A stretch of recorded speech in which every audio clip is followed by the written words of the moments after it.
One of the biggest pain points every fearful avoidant experiences in relationships is conflict. And it is something that often causes fearful avoidants to feel like they are sabotaging relationships, to feel like they can't get through this wall that's there in terms of being able to grow with somebody and maintain that passion and connection and depth, but actually have that harmony, that safety, that trust. Because so much of what it means to become securely attached is built in the repair. A lot of people think that secure attachment is like you just go in and you show up and everything's easy and everything's fine and everybody, gets along and never argues. That's not it. Not arguing does not represent secure attachment styles. What does is learning to repair in healthy ways, and that is predominantly what securely attached people do very effectively. Now, of course, if you have all these big, huge triggers and core wounds and you don't know what your needs are, of course, it's going to make conflict very difficult. But if you don't know how to actually repair after a conflict, it makes relationships, especially for fearful avoidants who are generally very sensitive, feel very deeply, and care a lot about other people, and easily, feel deeply hurt by things. It makes it really hard for fearful avoidants to feel like a relationship is even possible. In today's video, I'm going to break down for you fearful avoidance' biggest challenge when it comes to conflict, but specifically what you can actually do to heal, to grow, and to thrive so that you can learn proper repair after rupture and you can build the relationships of your dreams.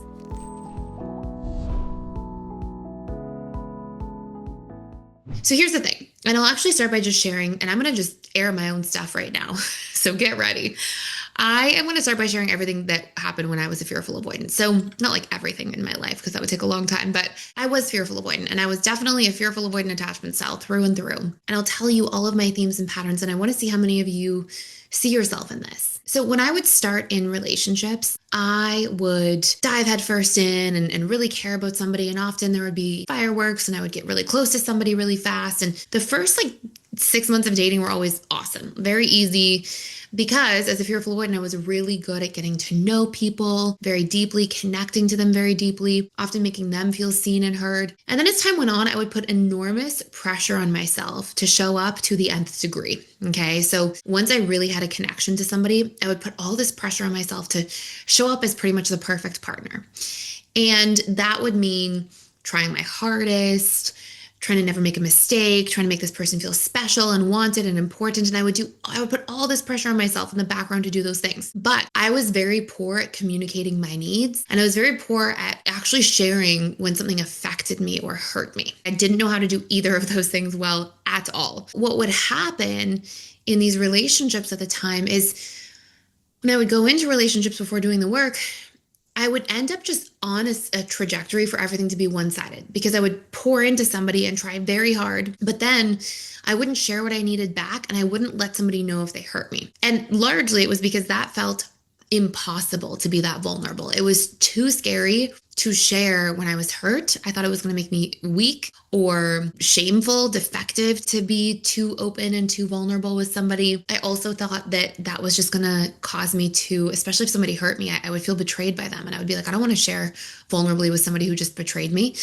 And so I would hold those things really, really close to my chest. And what that meant is that nobody in a relationship knew really how to read me when I was hurt. And I basically cut myself off in advance from repair after rupture. So now we have a one-sided theme. I pour into somebody. I'm basically blocking myself from receiving the care or respect that I need back, but also my needs back because I'd never had any idea at one point in my life how to communicate needs. Eventually, you can only go so long putting all this pressure on yourself to try your heart out, then never feeling resolved if something bothers you and feeling like your needs are unmet. You're a ticking time bomb. It's not possible to have anything else. And then you combine that with the fact that as a fearful avoidant, you get a little more big T trauma and chaos in childhood. And so you have more core wounds that are bigger and more intense.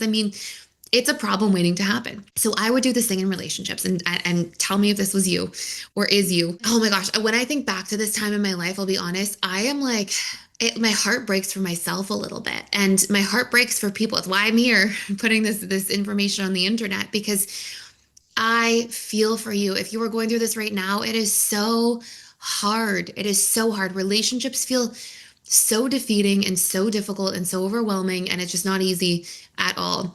And I would do this super maladaptive thing. There's really two parts in here that I want you to see if this is you. I would, number one, if something bothered me, I would totally displace my frustration onto something else. So if I thought that somebody forgot something that was important to me, for example, I wouldn't say, "Oh, that hurt." I would hold it. And even if somebody brought it up and said, "Oh my gosh, I forgot this thing. I'm so sorry. Did I upset you?" I'd be like, "No, I don't care." I would literally be like, "I don't care." And it's funny to laugh at myself now for doing that, but I laugh at myself. I don't laugh at the person going through that because what's actually happening is your inner world is so, it's too hard to say that you care or that you're so scared to be vulnerable. It's so difficult to open that part of you up to somebody because there's a lot of pain and turmoil in the past there. And so I would say like, "Nope, I don't care. I'm fine. Everything's fine." And then like an hour or 2 hours later, I would get unnecessarily upset about something totally unrelated. So like maybe the gas wasn't put in the tank or something, and I would get so frustrated about that. But I wasn't. I was frustrated about something that I didn't know how to talk about from 2 hours before. I would do that all the time. Second thing I would do is I would end up holding things in until everything came out at once. And then I would say to somebody, "Oh, you didn't do this, and then this 3 days ago, and then that 3 months ago." And I would say it all at once. It's because I only felt like my fear of being vulnerable was overcome by the intensity of my anger and hurt. So I only could be vulnerable when my anger outweighed my fear of vulnerability. And so that would go through all relationships. And then I would get upset about nothing. I would get upset about something so silly or small because it was never what I was actually upset about. And then I would burn myself out in relationships too because I would pour in and try so hard. And then I wouldn't say what I needed to feel in reciprocity. And so then I feel like it's a one-way street and I would get exhausted. And so no wonder you pinball in relationships. And then this is the biggest thing, okay? And see if this is you too. And I'm making this video so you can feel understood, honestly, if you are a fearful avoidant, because I get it. And like, I think sometimes it just helps more than anything, rather than always telling you steps and all these things. Sometimes it just helps to hear somebody share what they experience in their inner world and just have it be normal and like, "Oh yeah, that's exactly a lot of the things I feel too." But the other thing that I would do, and I remember reading this quote in a book when I was really deep into like starting working on myself. This is like 16 years ago now. And I remember reading this quote in a book and it said, "He who hates evil only creates more of it." That landed so strongly with me because I remember thinking, "Oh my gosh, I get mad." Like I understood what the quote meant. It's like when you don't like something that somebody does, you kind of become it. Right. And so I would do this thing where I would get mad at somebody for hurting me in some way. And I usually really never picked fights. Like I would never start a fight unless it was about something that I was hurt about from something unrelated that I hadn't said. So that was my story of myself at the time. But I would tell myself, like, "Oh, I don't get unnecessarily mad unless somebody deeply hurts me first." And if somebody hurt me first and touched a core wound that I had and catalyzed it and brought it to life, I would say things that were rude and unnecessary and harsh. And I would do that because I was so hurt. It didn't even occur to me until I started working on myself and read that line in a book that like, "Oh my gosh, I justify how I react to other people's actions if they hurt me.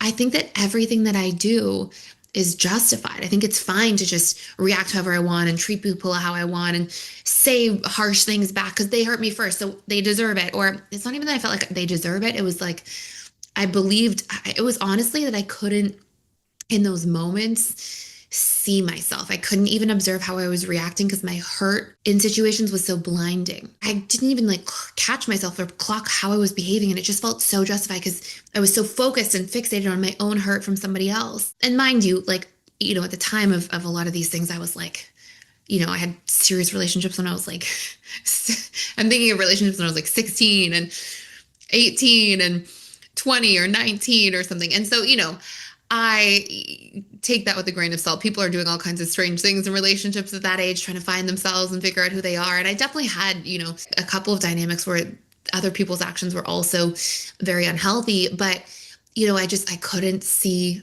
myself outside of that. And so I say all of this to share with you that's so much of the inner world of a fearful avoidant. You don't know how to communicate your feelings when you're hurt. You don't know how to communicate your needs when you have them. You often don't even know what they are. And then you pour into somebody else, trying your absolute hardest. And it feels like you're eventually in a one-way street in relationships a lot of the time because somebody's not meeting your needs because they don't know what they are because you haven't shared them. And you're not sharing when people do hurt or affect you. And so then you feel like you're kind of alone in relationships a lot of the time. And you pour in and you try, and eventually you feel so frustrated and hurt. And then things come out in not so great ways. And then you feel guilty about them. And oh my gosh, I can't believe I spoke that way to somebody, or I can't believe I said that comment. It was so harsh. It was so mean. And then you go back to people pleasing to make it better, not realizing that you're just in a loop. You're just in this one giant cycle. And so, what I want you to know from all of this is that the most important thing you're going to learn how to do is to repair after rupture, is to work through things, is to communicate. And, I've obviously been in a relationship now with my husband for like 11, 12, going on 12 years. And it's so hard to think of how hard it was before I learned to communicate and before I learned to share things that were on my heart and be vulnerable and know what my needs were and speak them and not have big triggers and core wounds all the time that I was carrying at my own subconscious level from my own childhood. And I say all this to let you know that if this is you, it's really hard and you're not alone, but also that you can fix it, that I promise you can fix it. And sometimes you get lost in thinking that you can't fix it because all that you know how to do feels so familiar. And when you're in it, it feels so big. It feels like this is who I am and I can't even see my way outside of it. But just because you learned patterns that were really maladaptive doesn't mean that they need to stay that way for the rest of your life. It's just conditioning. You got conditioned to act and behave in a certain way and you can recondition, but you have to engage the subconscious mind in the process.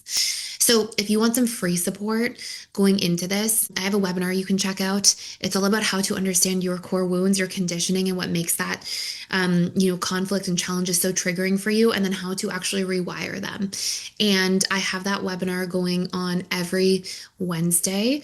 It's just a single topic every Wednesday, just about this. It's just a support system for people trying to understand this better. And if you want to join me there, you can use the link down below. It might help you a lot in understanding what's really going on at a subconscious level and give you really powerful tips and tools for sharing. And it's about an hour and a half long, so lots of time to go through things. But I hope to see you there, and I hope this was helpful for you. Thank you for watching.